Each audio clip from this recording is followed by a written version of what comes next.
These Rangers have steamrolled their way to their first ALCS in 12 years. He struck him out swinging, and the Rangers have drawn first blood. A nail-biter that goes Texas way. Pair of wins in Houston. Adolis Garcia makes his statement, and the Rangers have their sights set on Game 7. And the Rangers are an out away. 2 years removed from losing 100, the Rangers have won the pennant.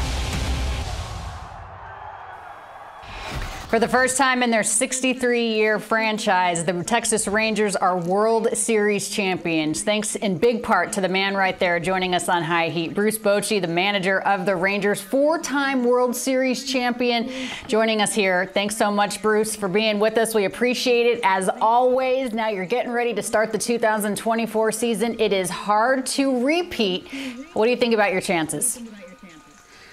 Well, it is hard, but, I like our chances.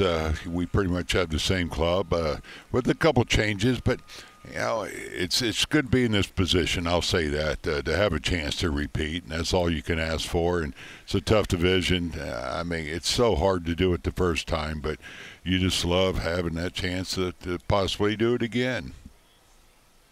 Now, you say you have most of your guys coming back, and you do, but there's one big void that I can think of right now. Jordan Montgomery has left the Rangers in free agency, still looking for a team to pitch for.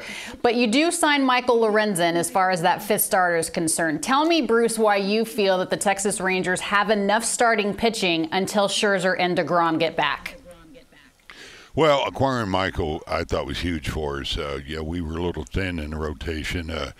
Something would have happened, and it's all about depth. And to get a guy like this with his experience, he's going to just make us a better pitching staff, a better rotation. He's going to throw a bullpen here in a couple hours. We'll know exactly where we're at with him. We're trying to build him up to the point where he can start. He has been throwing, but with the rest of the rotation, it's very similar to what we had last year without Jordan. No question Jordan made us a different team when we acquired him. I can't thank him enough for what he did for us, but we think with the rotation we have now, with Nate leading us off and, Gray, Dunning, Bradford,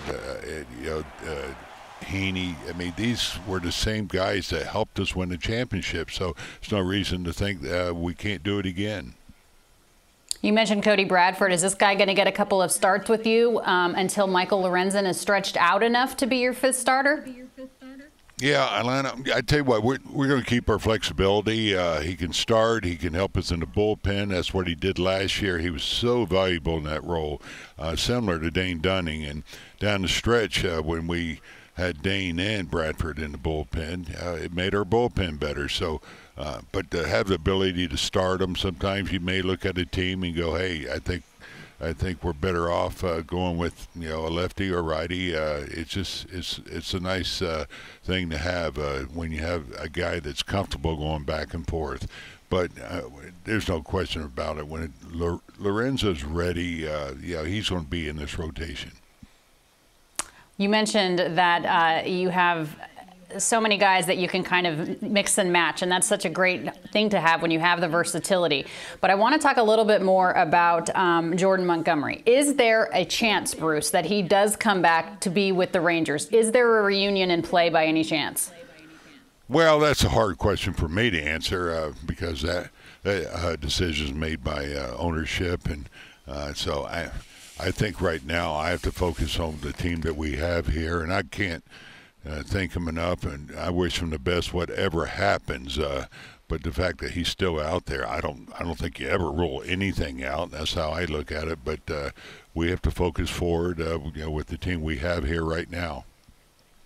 All right, let's talk about the lineup for opening day. Wyatt Langford. Normally you don't put a lot of stock into spring training numbers, but I tell you what, the spring training numbers that he has put up are worth recognizing. What makes him so special right now, perhaps hitting fifth in your order as a DH?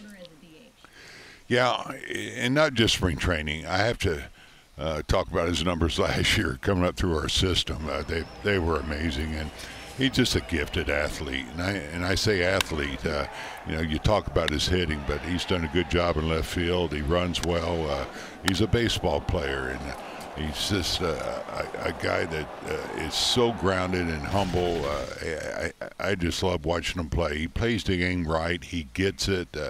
Now I don't have him, set in a certain spot in the order right now. He could be hitting third against lefties. He could be hitting fifth or sixth. I don't want all the attention on him because it's going to be all of us, and that's what it was last year. But we're lucky to have this man, and coming to spring training, I really thought that he would make this club.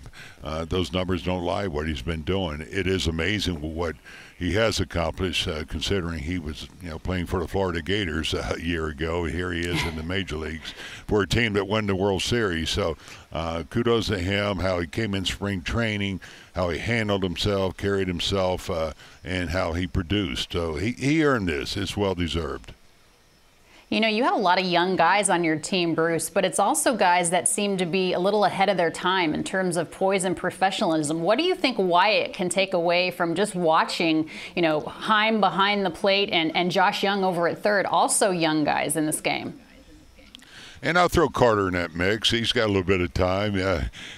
So I think, it's certainly he's going to help that sense of belonging because, they're in that same age group. They're young, and so I do think that's got to make them more comfortable. It's not, just a lot of veterans on this ball club. And, again, he just got that quiet confidence you love. And I think his teammates, just welcome him so much that he just feels he belongs there.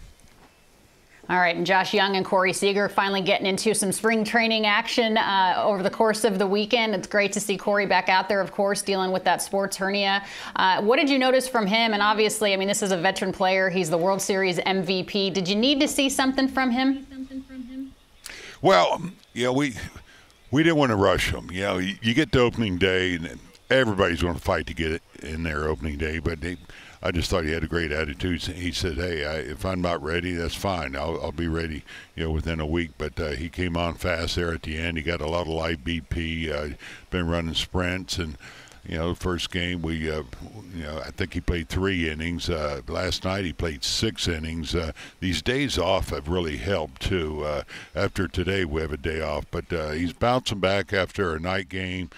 Playing in a day game today, and same with Josh Young, both of them. So it's good to have the left side of our infield back out there, their presence, and it really is amazing.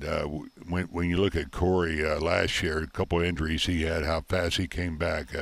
He's a tough guy, and he wants to be in there, and he looks good right now. No question about it. Of course, coming off a World Series win, his second World Series championship as a young player, Nathan Eovaldi. You give him the ball for opening day, and I don't know where this Texas Rangers team would have been without him last year. What has he meant to your rotation? He's the guy everybody looks up to. He's such a great teammate. I'll just talk about spring training. When he's not throwing his bullpens, he's standing out there on the mound. He's talking to young players. He makes everybody better. It's just contagious how he carries himself with the energy and you can see how much he cares about not just winning but about his teammates. But then you look at the man himself. He's so good under pressure. That's on his resume, and he showed it again last year. And we're lucky to have this man. He really has done a great job making his pitching staff better. He had the experience going into postseason. I thought that rubbed off on everybody on the mound.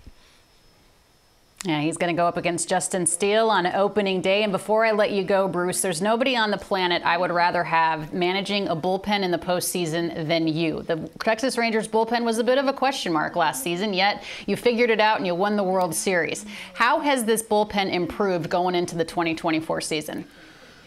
Yeah, well, last year it got a little bumpy.